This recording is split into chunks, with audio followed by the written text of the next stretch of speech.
कहानी की शुरुआत साल 2075 से होती है, जब पूरी दुनिया का जल स्तर लगातार गिर रहा होता है और धरती पर मौजूद जल संसाधन धीरे धीरे सूखने लगते हैं। पानी की तलाश में इंसानों ने अपनी नजर अंतरिक्ष की ओर मोड़ दी। आखिरकार उन्हें चांद पर एक रहस्यमयी तरल पदार्थ मिला, लेकिन चांद का यह पानी साधारण पानी से बिल्कुल अलग था। जैसे ही यह आग के संपर्क में आता, यह अनंत मात्रा में बढ़ने लगता था। इंसानों को इस चंद्र जल के अनुकूल बनाने के लिए साइंटिस्ट्स ने चांद पर स्थित बोहाई बेस में एक गुप्त प्रयोग शुरू किया, लेकिन एक अप्रत्याशित हादसे ने पूरे बोहाई बेस को तबाह कर दिया। वहां मौजूद सभी साइंटिस्ट और रिसर्चर्स की मौत हो गई। प्रयोग की असफलता के 5 साल बाद सरकार ने जल संसाधनों को नियंत्रित करने के लिए ड्रिंकिंग वाटर लेवल सिस्टम लागू कर दिया। अब हर व्यक्ति को उसके लेवल के अनुसार शुद्ध पानी दिया जाता था, जिसका लेवल जितना ऊंचा होता उसे उतना ही अधिक प्यूरिफाइड वाटर मिलता था। इस व्यवस्था से आम लोग बेहद नाराज थे। उनका मानना था कि पानी सभी लोगों में बराबर बांटा जाना चाहिए। इसी बीच एविएशन ब्यूरो के चीफ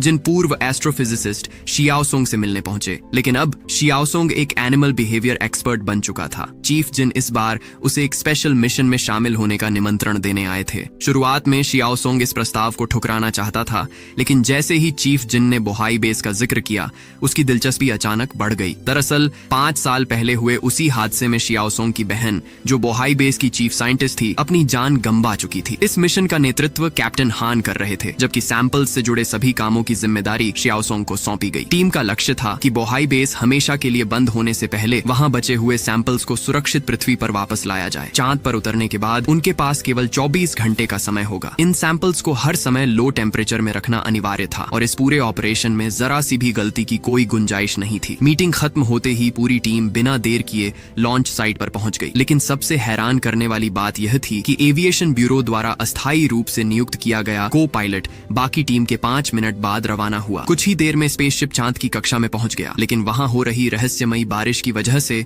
उनका संपर्क एविएशन ब्यूरो से पूरी तरह टूट गया। अगले 2 घंटे तक कम्युनिकेशन बहाल होने की कोई उम्मीद नहीं थी, इसलिए टीम के पास कम्युनिकेशन वापस आने तक इंतजार करने के अलावा कोई दूसरा विकल्प नहीं था। लेकिन तभी स्पेसशिप के बाहर अचानक जोरदार कंपन शुरू हो गया। इस झटके से लैंडिंग गियर बुरी तरह अस्थिर हो गया। कम्युनिकेशन बहाल होने में अभी भी 20 मिनट बाकी थे, लेकिन अगर उन्होंने और इंतजार किया तो लैंडिंग गियर का इंजन कभी भी फट सकता था। हालात की गंभीरता को देखते हुए कैप्टन हान ने बड़ा फैसला लिया और लैंडिंग गियर को समय से पहले ही रॉकेट से अलग कर दिया। लैंडिंग गियर सीधे जाकर चट्टान के किनारे पर अटक गया और किसी भी पल गहरी खाई में गिर सकता था। तभी ऊपर से एक भारी बॉक्स अचानक नीचे आ गिरा।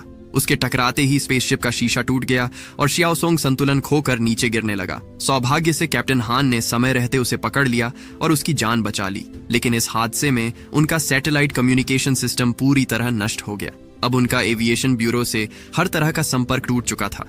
अब इस मिशन को पूरा करने के लिए उन्हें केवल अपने दम पर आगे बढ़ना था, लेकिन सबसे बड़ी चुनौती यह थी कि बोहाई बेस अभी भी उनसे पूरे 7 किलोमीटर दूर था। ऐसे में सिर्फ 24 घंटे के भीतर मिशन पूरा करना बिल्कुल भी आसान नहीं लग रहा था। उधर लैंडिंग गियर भी गहरी खाई में जा गिरा। कैप्टन हान, जो इस पूरी टीम में अकेले ऐसे व्यक्ति थे जिन्हें बोहाई बेस का पूरा रास्ता और नक्शा पता था, लैंडिंग के दौरान उनकी पसलियां भी टूट गई थीं। सांस लेने में तकलीफ की वजह से उनकी पुरानी बीमारी भी फिर से उभर आई। मिशन को समय पर पूरा करने के लिए टीम के पास कोई दूसरा रास्ता नहीं था। भारी मन से उन्हें कैप्टन हान को वहीं छोड़ना पड़ा और बाकी सभी सदस्य पूरी ताकत से बोहाई बेस की ओर दौड़ पड़े।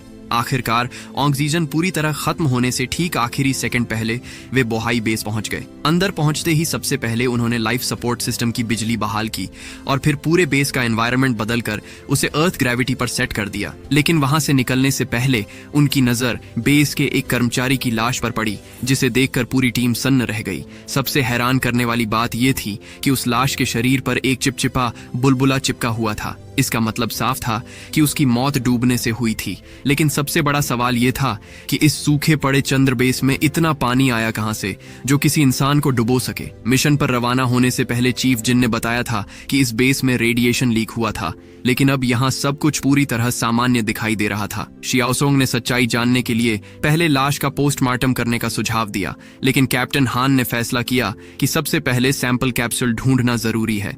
इसके बाद पूरी टीम कंट्रोल रूम पहुंची और दोबारा पावर सिस्टम चालू कर दिया।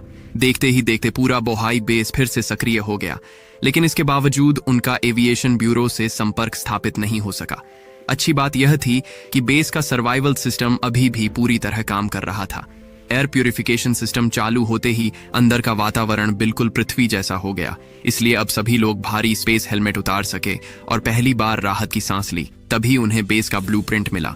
उसमें लाल रंग से चिन्हित जगहों पर केवल लेवल 1 क्लियरेंस वाले लोगों को ही प्रवेश की अनुमति थी, लेकिन उन कमरों के बारे में कोई जानकारी मौजूद नहीं थी। ऐसा लग रहा था कि शायद बेस के सामान्य सदस्यों को भी नहीं पता था कि उन कमरों के अंदर क्या छिपा है। सबसे अजीब बात यह थी कि एविएशन ब्यूरो जिन इलाकों को कंटेमिनेशन जोन बता रहा था, वे सभी लेवल 1 रिस्ट्रिक्टेड एरिया ही निकले। क्या यह सिर्फ एक संयोग था या इसके पीछे कोई बड़ा राज छिपा था? समय कम होने की वजह से कैप्टन हान ने पूरी टीम को अलग अलग होकर तलाश करने का आदेश दिया। उन्होंने कहा कि जैसे ही किसी को सैंपल कैप्सूल मिले, वह तुरंत उसका टेम्परेचर रेगुलेटर चेक करे। अगर रेगुलेटर पर रेड लाइट जल रही हो तो उसे किसी भी हालत में छूना नहीं है और तुरंत डॉ सॉन्ग को बुलाना है। इसी दौरान शियाओसोंग को पता चला कि मिशन शुरू होने से पहले बेस के हर सदस्य के शरीर में एक पहचान वाला चिप लगाया गया था। वह सेंट्रल कंट्रोल सिस्टम की मदद से अपनी बहन की लोकेशन पता करना चाहता था, लेकिन लंबे समय से सिस्टम बंद होने की वजह से चिप रिकॉग्निशन फंक्शन पूरी तरह निष्क्रिय हो चुका था। मजबूर होकर पूरी टीम अलग अलग दिशाओं में सैंपल कैप्सूल की तलाश में निकल पड़ी। खोजबीन के दौरान शियाओसोंग को एक रहस्यमयी सुरंग दिखाई दी और उसी समय उसे कैप्टन हुआंग की कही हुई बातें याद आने लगीं। दूसरी ओर कैप्टन हान और बाकी सदस्य एक बंद वेयरहाउस का दरवाजा खोलते हैं। दरवाजा खुलते ही अंदर का नजारा देखकर सभी के पैरों तले जमीन खिसक जाती है। वहां बेस के कई सदस्यों की लाशें पड़ी थीं। ऐसा लग रहा था कि मरने से पहले उन्होंने बाहर निकलने के लिए जबरदस्त संघर्ष किया था। एयरफोर्स की रिपोर्ट के अनुसार एरिया बंद होने से पहले ही सभी लोगों की मौत हो चुकी थी, लेकिन घटनास्थल कुछ और ही कहानी बयां कर रहा था। साफ दिखाई दे रहा था कि उन लोगों को जिंदा अंदर बंद कर दिया गया था और उनकी मौत भी डूबने से हुई थी। अब यह रहस्य और भी गहरा हो चुका था। कुछ देर बाद दोनों टीमें एक साथ वेयरहाउस नंबर 1 और वेयरहाउस नंबर 2 का दरवाजा खोलती हैं, लेकिन वहां पहले से किसी के खोजबीन करने के निशान मौजूद थे। उन्हें एक भी पूरा सैंपल कैप्सूल नहीं मिला। इसी बीच शियाओसोंग जब वेयरहाउस नंबर 3 पहुंचा तो उसे अचानक किसी अज्ञात जीव का सिग्नल मिला। अब सवाल यह था कि क्या इस बेस में उनके अलावा भी कोई जिंदा मौजूद है? तभी लीची ने घबराकर शियाओसोंग को तुरंत कंट्रोल रूम बुलाया और कहा कि वह किसी तरह चिप की आइडेंटिटी रिकॉग्निशन फंक्शन दोबारा चालू करे। शियाओसोंग बिना समय गंवाए सेंट्रल कंट्रोल रूम की ओर निकल पड़ा। उसी समय सूचान ने गलती से सैंपल मैप पर पड़ी लाश को छू लिया।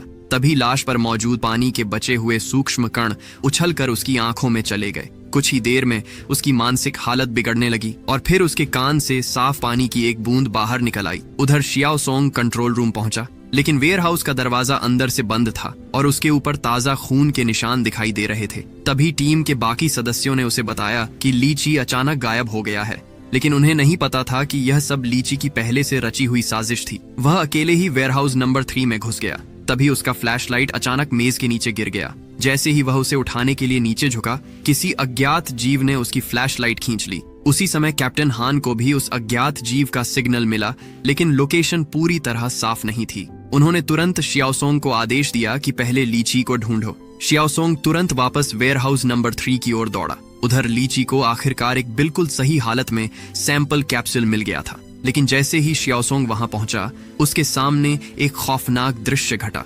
अज्ञात जीव ने अचानक लीची पर हमला कर दिया और उसे वहीं बेरहमी से मार डाला। बाद में डॉ होंग ने उसकी लाश की जांच की तो पता चला कि उसके पूरे शरीर की कई हड्डियां टूट चुकी थीं। घटनास्थल देखकर साफ था कि इतनी गंभीर चोटें सिर्फ छत से गिरने पर नहीं लग सकती थीं। बिना किसी को बताए टीम से अलग हो जाने की वजह से शियाओसोंग पर भी शक होने लगा। लीची की अचानक हुई मौत से उसके साथी भी हैरान रह गए। सच्चाई जानने के लिए कैप्टन हान ने शियाओसोंग के रिकॉर्डर की रिकॉर्डिंग चेक की। रिकॉर्डिंग में साफ दिखाई दिया कि एक रहस्यमयी परछाई लीची के हाथ से सैंपल कैप्सूल छीन कर ले गई। अब पूरा मामला पहले से भी ज्यादा रहस्यमयी बन चुका था। तभी उनकी नजर अलमारी के पीछे बने एक वेंटिलेशन डक्ट पर पड़ी। ऐसा लग रहा था कि वह रहस्यमयी जीव इसी वेंटिलेशन डक्ट से भागा था और सैंपल कैप्सूल भी वही अपने साथ ले गया। इससे एक बात तो साफ हो गई कि वह जीव सोचने समझने की क्षमता रखता था और बहुत संभव था कि वह कोई इंसान ही हो। लेकिन अगर ऐसा था तो उसने शियाओसोंग पर हमला क्यों नहीं किया? लगातार साथियों की मौत से पूरी टीम के अंदर डर और बेचैनी बढ़ती जा रही थी। तभी सभी की नजर सूचान पर पड़ी, जो एक जगह चुपचाप बैठा था। उसका शरीर लगातार कांप रहा था। जब टीम उसके पास पहुंची तो उनके सामने बेहद डरावना नजारा था। सूचान के मुंह से अचानक बड़ी मात्रा में पानी बाहर निकलने लगा। खबर मिलते ही कैप्टन हान और बाकी सदस्य तुरंत वहां पहुंच गए। डॉ होंग ने सभी को तुरंत प्रोटेक्टिव सूट पहनने और सूचान को बचाने की कोशिश करने के लिए कहा, लेकिन तब तक बहुत देर हो चुकी थी। उसके पूरे शरीर में पानी फैल चुका था। उसके सभी अंदरूनी अंग पूरी तरह नष्ट हो चुके थे। यहाँ तक कि जब उसका खून निकाला गया तो वह भी खून नहीं बल्कि साफ पानी बन चुका था। लगातार 3 साथियों की मौत ने पूरी टीम को अंदर तक हिला दिया। कैप्टन हान ने किसी तरह सभी का हौसला बढ़ाया और साथ ही नई जिम्मेदारियां भी बांट दी। डॉ होंग और उनकी टीम को लाशों का पोस्टमार्टम करके मौत की असली वजह पता लगाने का काम सौंपा गया, जबकि कैप्टन हान कुछ सदस्यों के साथ उस रहस्यमयी जीव का पीछा करने निकल पड़े। वेंटिलेशन डक्ट के अंदर आगे बढ़ते हुए उन्हें दीवारों पर कुछ अजीब निशान दिखाई दिए, लेकिन थोड़ी दूर जाने के बाद उनका रास्ता एक भारी सिक्योरिटी गेट ने रोक दिया। वह गेट केवल लेवल 1 क्लियरेंस वाले सदस्य ही खोल सकते थे। उसके पीछे क्या छिपा था यह किसी को नहीं पता था। मजबूर होकर सभी वापस कंट्रोल रूम लौट आए। दूसरी तरफ सूचान ने बेस के कर्मचारियों के बॉडी सैंपल्स की तुलना की। जांच में पता चला कि उसकी मौत का तरीका भी बिल्कुल उन्हीं लोगों जैसा था, लेकिन हैरानी की बात यह थी कि किसी भी शरीर में इन्फेक्शन का एक भी निशान नहीं मिला। अब सबसे बड़ा सवाल यही था कि आखिर इतना पानी आया कहां से। तभी डॉ होंग ने सूचान के शरीर से निकाले गए तरल पदार्थ की जांच की। उसमें 2 अलग अलग कंपोनेंट्स मिले, लेकिन कोई भी यह नहीं समझ पाया कि वह आखिर क्या थे। उधर इंजीनियर्स पूरे बेस के सिस्टम की जांच कर रहे थे। उन्हें पता चला कि पृथ्वी से संपर्क टूटने की वजह कम्युनिकेशन टावर के डेटा प्रोसेसर की खराबी थी। उसे ठीक करने के लिए किसी को बेस के बाहर जाकर नया उपकरण लगाना पड़ेगा, लेकिन समस्या यह थी कि बेस की एलिवेटर पहले से ही खराब थी। इतना बड़ा जोखिम उठाने की हिम्मत किसी में नहीं थी। आखिरकार कैप्टन हान ने खुद बाहर जाने का फैसला किया। रवाना होने से पहले शियाओसोंग ने कैप्टन हान से कहा कि उसे लगता है वह रहस्यमयी जीव उसे नुकसान नहीं पहुंचाना चाहता था। उसने ली ची पर हमला इसलिए किया क्योंकि उसने उसकी सीमा में घुसने की कोशिश की थी। साथ ही वह वेंटिलेशन डक्ट का इस्तेमाल करके हर बार उनसे पहले अपनी जगह बदल लेता था। इसका मतलब साफ था कि उसे बेस का हर रास्ता अच्छी तरह पता था। बहुत संभव था कि वह बोहाई बेस का कोई ऐसा सदस्य हो जो पिछले 5 सालों से यहीं जिंदा रह रहा हो, क्योंकि अगर उसने यहाँ मौजूद सप्लाईज का सही इस्तेमाल किया हो तो उसका इतने साल तक बचना असंभव नहीं था। लेकिन कैप्टन हान ने इस अनुमान को मानने से इनकार कर दिया। इसके बाद वह 2 अन्य साथियों के साथ एलिवेटर के पास पहुंचे। नीचे फैली अंधेरी बोहाई कैनियन को देखकर उन्हें पृथ्वी पर मौजूद अपनी बेटी की याद आ गई। उनकी बेटी एक खतरनाक वायरस से संक्रमित थी और सामान्य होने के लिए उसे उच्च स्तर का शुद्ध पानी पीना जरूरी था। यही वजह थी कि कैप्टन हान ने इस जानलेवा मिशन में हिस्सा लिया था। मिशन को हर हाल में पूरा करने के लिए उन्हें लगभग 100 मीटर ऊंचाई से रस्सी के सहारे नीचे उतरना पड़ा, लेकिन उतरते समय अचानक खराब पड़ी एलिवेटर अपने आप चालू हो गई और तेज रफ्तार से ऊपर की ओर बढ़ने लगी। सौभाग्य से कैप्टन हान ने समय रहते तेजी से आती एलिवेटर से खुद को बचा लिया, लेकिन खतरा अभी टला नहीं था। कुछ ही सेकंड बाद पूरी एलिवेटर ऊपर से टूटकर नीचे गिर गई। मौत सामने खड़ी थी, लेकिन ठीक उसी पल कैप्टन हान रस्सी के सहारे लटक गए और बाल बाल बच निकले। हालांकि इस दौरान उनका काफी ऑक्सीजन खर्च हो चुका था। किसी तरह वह कम्युनिकेशन स्टेशन तक पहुंच गए, लेकिन अब उनके सूट में ऑक्सीजन बेहद कम बची थी। टीम के सदस्यों ने उन्हें तुरंत वापस लौटकर ऑक्सीजन भरने की सलाह दी, लेकिन कैप्टन हान ने किसी की बात नहीं मानी। उन्होंने फैसला किया कि पहले कम्युनिकेशन सिस्टम को ठीक करना जरूरी है। आखिरकार उन्होंने अपनी जान जोखिम में डालकर सिस्टम सफलतापूर्वक रिपेयर कर दिया, लेकिन इसकी कीमत उन्हें अपनी जान देकर चुकानी पड़ी। ऑक्सीजन खत्म होने की वजह से वह बेहोश होकर गिर पड़े। सौभाग्य से उनके साथी समय पर वहां पहुंच गए और उन्हें मौत के मुंह से वापस खींच लाए, लेकिन कम्युनिकेशन सिस्टम ठीक होने के बाद भी उनका पृथ्वी से संपर्क स्थापित नहीं हो सका। तभी उन्हें बेस के बाहर से एक रहस्यमयी सिग्नल मिला। सिग्नल की लोकेशन वही स्टोरेज रूम नंबर 3 थी जहां लीची की मौत हुई थी। पूरी टीम तुरंत वहां पहुंची। तलाशी लेने पर उन्हें लीची के पास एक पुराना कम्युनिकेशन डिवाइस मिला। तभी सच्चाई सामने आई कि लीची एक रहस्यमयी संगठन के लिए जासूसी कर रहा था। ये पुराना कम्युनिकेशन डिवाइस केवल RX ऑर्गेनाइजेशन इस्तेमाल करती थी। कैप्टन हान ने तुरंत इंजीनियर को आदेश दिया कि इसी डिवाइस की मदद से डायरेक्टर चोई से संपर्क किया जाए। कई कोशिशों के बाद आखिरकार कम्युनिकेशन सफल हो गया। कैप्टन हान ने डायरेक्टर चोई को बताया कि ली ची एक स्पाई था और उसी के कहने पर मिशन से ठीक पहले को पायलट को बदला गया था। कैप्टन को शक था कि डायरेक्टर चोई का भी इस साजिश से कोई संबंध है, लेकिन डायरेक्टर ने साफ इनकार कर दिया। उनका कहना था कि उन्हें ली ची की असली पहचान के बारे में कुछ भी पता नहीं था। इसके बाद कैप्टन ने उन्हें बताया कि बेस के अंदर शायद कोई सर्वाइवर मौजूद है जिसने उन पर हमला किया।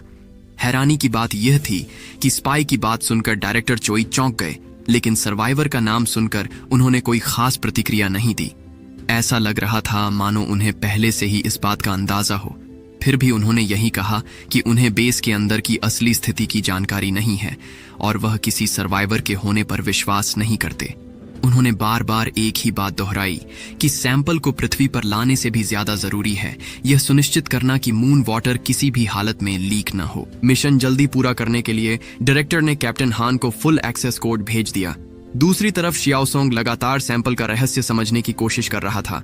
अचानक उसने बिना कुछ सोचे अपनी हथेली काट ली और अपने खून को सैंपल के साथ मिलाया। तभी उसकी आंखों के सामने एक चौंकाने वाला दृश्य हुआ।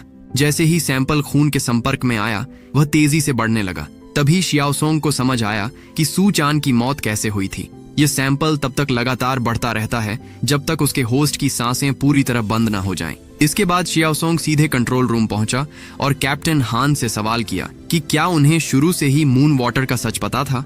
अब कैप्टन के पास सच्चाई छिपाने का कोई कारण नहीं बचा था। उन्होंने बताया कि कई साल पहले इंसानों ने चांद पर मून वाटर की खोज कर ली थी। सरकार को विश्वास था कि अगर इसे सुरक्षित पृथ्वी पर ले आया जाए तो पूरी मानव जाति को बचाया जा सकता है और इस मून वाटर की खोज सबसे पहले शियाओसोंग की बहन ने ही की थी। लेकिन एविएशन ब्यूरो ने मून वाटर का सबसे खतरनाक सच सबसे छिपा कर रखा। यह तरल पदार्थ अनंत मात्रा में बढ़ सकता था और यही वह असली कारण था जिसकी वजह से 5 साल पहले पूरा बोहाई बेस नष्ट हो गया था। अब इस रहस्य के बारे में और जानकारी पाने के लिए टीम लेवल 1 डेटाबेस में पहुंची। वहां उन्हें एक विशाल डेटाबेस मिला। तभी कैप्टन हान की नजर जमीन पर पड़े एक हरे रंग के कागज पर गई। उसके ठीक बगल में एक सीक्रेट डोर भी मौजूद था। दरवाजा खोलते ही उन्हें पता चला कि वही हरा कागज कई गुप्त जानकारियों से भरा हुआ था। तभी शियाओसोंग को याद आया कि 5 साल पहले उसकी बहन ने उसे एक रहस्यमयी ईमेल भेजा था जिसमें उसने केवल एक नाम लिखा था, लूना।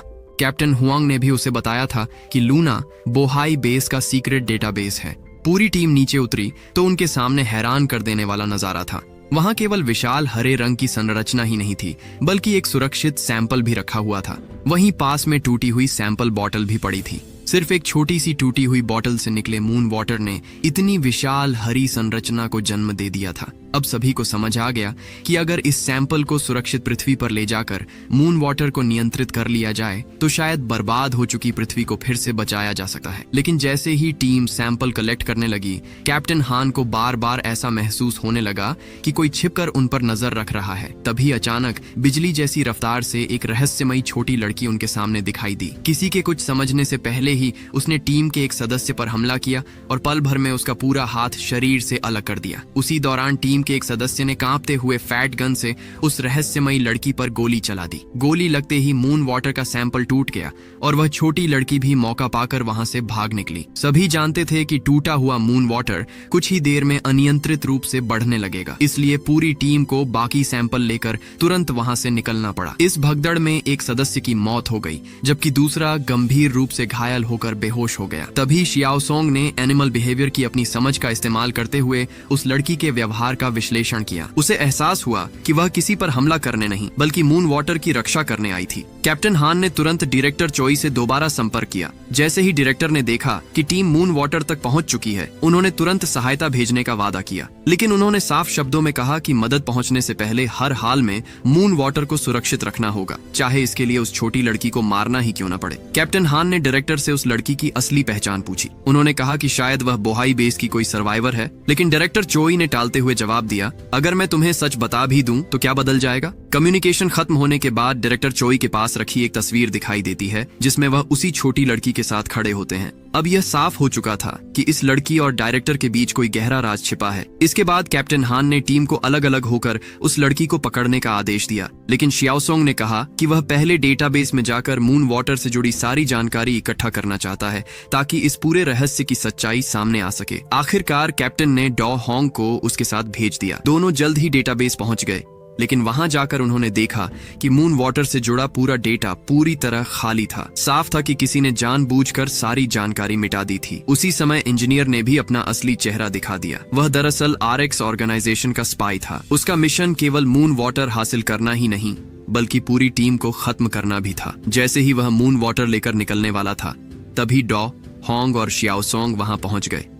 उसने झूठ बोलते हुए कहा कि वह सुरक्षा के लिए सैंपल को कंट्रोल रूम में ले जा रहा है, लेकिन शियाओसोंग को उसकी बात पर तुरंत शक हो गया क्योंकि कैप्टन हान ने सैंपल ट्रांसफर करने का कोई आदेश नहीं दिया था और सैंपल से जुड़ा हर फैसला वही लेता था। अब इंजीनियर समझ गया कि उसका भेद खुलने वाला है। उसने दोनों को मारने का फैसला किया। तभी अचानक दरवाजे के बाहर वही रहस्यमयी छोटी लड़की दिखाई दी। खबर मिलते ही कैप्टन हान भी अपनी टीम के साथ वहां पहुंच गए। शियाओसोंग ने सभी को रोकते हुए कहा कि कोई भी जल्दबाजी न करे। वह उस लड़की का भरोसा जीतना चाहता था। इसके बाद उसने धीरे धीरे मून वाटर का सैंपल उठाकर मेज पर रख दिया। यह देखकर छोटी लड़की एकदम शांत हो गई। तभी शियाओसोंग की नजर उसके शरीर पर लगे नेम प्लेट पर पड़ी। उसे देखकर उसके पैरों तले जमीन खिसक गई, क्योंकि उस नेम प्लेट पर उसकी बहन का नाम लिखा हुआ था। लेकिन जैसे ही छोटी लड़की ने मून वाटर का सैंपल उठाया, इंजीनियर ने उस पर गोली चला दी। हैरानी की बात यह थी कि मून वाटर के संपर्क में आने के बाद लड़की को कुछ भी नहीं हुआ। उल्टा मून वाटर ने उसके शरीर का घाव कुछ ही सेकंड में भर दिया। इससे पहले कि कोई कुछ समझ पाता, वह अपनी अविश्वसनीय रफ्तार से वहां से भाग निकली। अब यह साफ हो चुका था कि उसका शरीर मून वाटर के अनुकूल बन चुका है, यानी वही पूरी मानव जाति के बचने की आखिरी उम्मीद हो सकती थी। इसके बाद कैप्टन हान ने एक गुप्त चैनल के जरिए चीफ जिन से संपर्क किया और बोहाई बेस के बारे में सच्चाई पूछनी चाहिए। लेकिन चीफ जिन ने केवल इतना कहा कि उन्हें अपने सभी जवाब शियाओसोंग से मिल जाएंगे। तब शियाओसोंग ने कैप्टन हान को बताया कि उसे पूरा यकीन है कि मून वाटर से जुड़ी सारी जानकारी उसकी अपनी बहन ने ही जानबूझकर डेटाबेस से मिटाई थी। शियाओसोंग का मानना था कि उसकी बहन ने मून वाटर से जुड़ी सारी जानकारी जानबूझकर मिटाई थी, ताकि यह खतरनाक तरल पदार्थ भविष्य में और लोगों की जान न ले सके। क्योंकि वह रहस्यमयी लड़की बार बार मून वाटर की रक्षा कर रही थी, इसलिए कैप्टन हान ने एक नई योजना बनाई। उन्होंने फैसला किया कि मून वाटर के सैंपल को चारे की तरह इस्तेमाल करके उस लड़की को जाल में फंसाया जाएगा और उसे जिंदा पकड़ लिया जाएगा। दूसरी तरफ इंजीनियर ने चोरी छिपे RX ऑर्गेनाइजेशन से संपर्क किया। उसने मून वाटर के साथ साथ उस रहस्यमयी लड़की को भी सौदे का हिस्सा बना दिया। इसके बाद उसने मौका मिलते ही सैंपल चुरा लिया। लेकिन उसे पता नहीं था कि घायल साथी को पहले ही होश आ चुका था। उसने इंजीनियर की पूरी साजिश सुन ली थी। इंजीनियर के जाते ही वह कैप्टन हान को सब कुछ बताने वाला था, लेकिन तभी इंजीनियर अचानक वापस लौट आया और बिना कुछ सोचे समझे उसे गोली मारकर हमेशा के लिए चुप करा दिया। उधर कैप्टन हान और शियाओसोंग अपनी योजना में सफल हो गए। उन्होंने मून वाटर की मदद से उस लड़की को फंसा लिया। गेट में उसका पैर बुरी तरह फंस गया। शियाओसोंग उससे हो रही तकलीफें देख नहीं पाया और उसे सहारा देने के लिए आगे बढ़ा। तभी उसकी नजर लड़की की गर्दन पर बने लूना 073 के निशान पर पड़ी। उसी मौके का फायदा उठाकर कैप्टन हान ने उसे बेहोशी का इंजेक्शन लगा दिया। दूसरी तरफ डॉ होंग ने देखा कि मून वाटर का सैंपल गायब है। खोजते खोजते उन्हें लो टेम्परेचर बॉक्स के अंदर अपने साथी की लाश मिली। उन्होंने तुरंत इसकी सूचना कैप्टन हान को दी। इसी बीच इंजीनियर सैंपल लेकर कंट्रोल रूम पहुंचा और पूरे बेस के सभी रास्ते बंद कर दिए। देखते ही देखते पूरे बोहाई बेस में अफरा तफरी मच गई। उधर लूना भी बेहोशी की दवा का असर खत्म होते ही भाग निकली। वहीं शियाओसोंग गेट के अंदर ही फंस गया। उसने कैप्टन हान की बात नहीं मानी और अकेले ही लूना के पीछे निकल पड़ा। कुछ देर बाद वह उसका पीछा करते हुए एक कमरे तक पहुंचा। शायद यही लूना का रहने का कमरा था। कमरे की खिड़की से दूर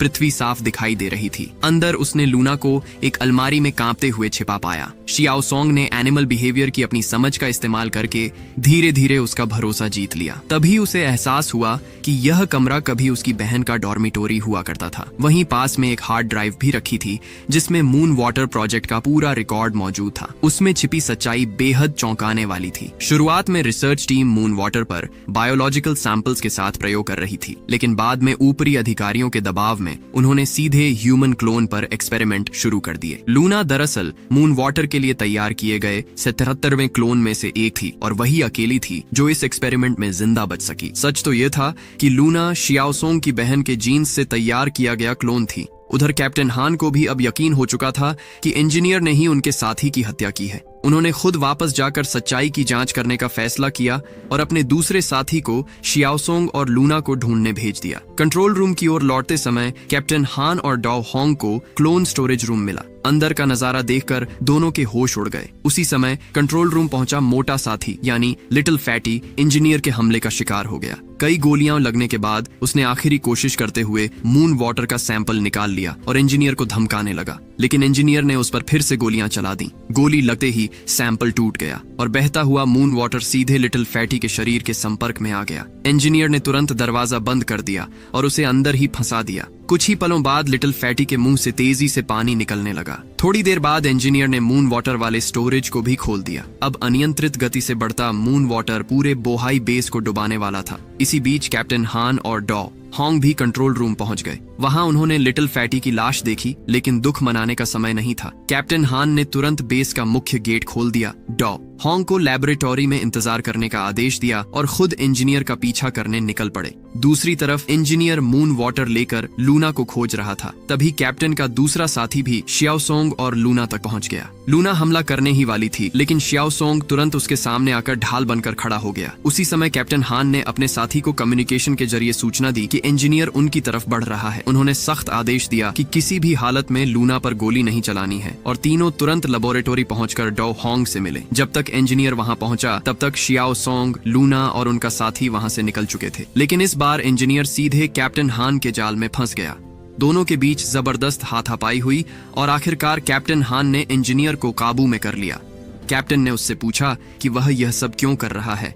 इंजीनियर ने केवल इतना कहा, तुम्हें बिल्कुल भी नहीं पता कि इस बेस में आखिर हुआ क्या था। तभी कम्युनिकेशन डिवाइस पर संदेश आया कि कैप्टन पर हमला हो गया है। अगले ही पल दोनों ने एक साथ अपनी अपनी बंदूक निकाल ली और लड़ते लड़ते फिर से पानी से भरे हिस्से में जा गिरे। उसी समय मून वाटर पाइप की दरारों से बाहर निकलने लगा और कुछ ही पलों में उसने एक विशाल पानी की दीवार बना दी। इस अफरा तफरी का फायदा उठाकर इंजीनियर किसी तरह वहां से भाग निकला। दूसरी ओर मून वाटर वेंटिलेशन पाइप के रास्ते बेस के बाहर निकल गया, जहां चांद के बेहद कम तापमान ने उसे तुरंत बर्फ में बदल दिया। इधर रास्ते में चलते समय शियाओसोंग के चेहरे पर गलती से मून वाटर की कुछ बूंदें गिर गईं। लेबोरेटरी पहुंचने के बाद उसने डॉ हॉन्ग और अपने साथी को बोहाई बेस का पूरा सच बता दिया। असलियत ये थी कि बोहाई बेस को इसलिए बंद किया गया था ताकि मून वाटर प्रोजेक्ट की सच्चाई दुनिया के सामने न आए और सरकार को अंतर्राष्ट्रीय आलोचना का सामना न करना पड़े। ये सुनकर डॉ हॉन्ग पूरी तरह घबरा गईं। उन्हें एहसास हुआ कि अगर वे जिंदा पृथ्वी पर लौट भी गए तब भी सरकार उन्हें सच छिपाने के लिए मरवा सकती है। शियाओसोंग ने बताया कि डायरेक्टर चोई ने उसे इस मिशन के लिए इसलिए चुना था क्योंकि उसकी बहन मून वाटर प्रोजेक्ट की चीफ साइंटिस्ट थी। उन्हें पूरा विश्वास था कि अपनी बहन की प्रतिष्ठा बचाने के लिए शियाओसोंग कभी भी दुनिया के सामने पूरी सच्चाई नहीं लाएगा। तभी कैप्टन हान भी लैबोरेटरी में वापस लौट आए। उन्होंने सभी को तुरंत बोहाई बेस छोड़ने का आदेश दिया क्योंकि कुछ ही देर में मून वाटर पूरे बेस में फैलने वाला था। लेकिन तभी शियाओसोंग के शरीर में भी बदलाव शुरू हो गए। उसकी आंखों के सामने सब कुछ धुंधला होने लगा। अपने साथियों की सुरक्षा के लिए उसने तुरंत खुद को सबसे अलग कर लिया। कुछ ही देर बाद उसे जोर जोर से उल्टियां होने लगीं और धीरे धीरे वह बेहोश हो गया। लेकिन थोड़ी देर बाद एक चौंकाने वाली घटना हुई। शियाओसोंग दोबारा जिंदा हो गया। दरअसल पहले लूना ने उसके हाथ पर काट लिया था और उसी के म्यूटेशन जीन ने उसके शरीर को मून वाटर के प्रभाव से बचा लिया। इसके बाद सभी ने चीफ जिन से संपर्क किया। चीफ जिन ने बताया कि रेस्क्यू स्पेसशिप चांद की कक्षा में प्रवेश कर चुका है। लेकिन उसी समय एक और अज्ञात स्पेसशिप भी चांद की ओर बढ़ रहा था, जो शायद RX ऑर्गेनाइजेशन की तरफ से इंजीनियर को लेने आया था। आखिर में शियाओसोंग ने चीफ जिन से एक सवाल पूछा कि अगर वे लूना को पृथ्वी पर ले जाएंगे तो उसके साथ क्या होगा। चीफ जिन का जवाब सुनकर सभी सन्न रह गए। उन्होंने कहा कि लूना को एक लेबोरेटरी में हमेशा के लिए कैद कर दिया जाएगा और उसके ऊपर वही अमानवीय एक्सपेरिमेंट्स दोबारा किए जाएंगे जो कभी बोहाई बेस में किए गए थे। शियाओसोंग को अब पूरी तरह समझ आ चुका था कि अगर मून वाटर को पृथ्वी पर ले जाया गया तो यह पूरी मानव जाति के लिए एक नया खतरा बन सकता है। दूसरी तरफ लूना की जिंदगी भी हमेशा के लिए एक रिसर्च टूल बनकर रह जाती। इसलिए शियाओसोंग ने फैसला किया कि वह पृथ्वी वापस नहीं जाएगा। उसकी योजना थी कि वह लूना को सीधे एक पूरी तरह निष्पक्ष इंटरनेशनल स्पेस लैबोरेटरी ले जाएगा, जहां न तो मून वाटर और न ही लूना किसी एक देश के अधिकार में होंगे। लेकिन कैप्टन हान की सोच बिल्कुल अलग थी।